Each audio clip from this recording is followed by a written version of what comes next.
nice that if you ever had an accident, you could say, "Don't worry, I've got BloodSTOP." It's easy to use. When you've got an ouch, open up our package and apply BloodSTOP to the wound. Add a little bit of pressure as it has a chance to form a seal. If needed, add a few drops of water to help adhere to the skin and form a gel. For added protection and to help keep moisture, cover with a bandage. And that's it, all done.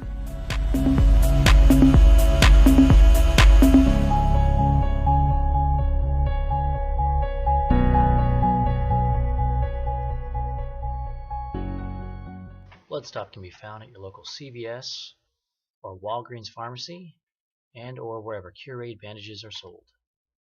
BloodSTOP controls bleeding fast.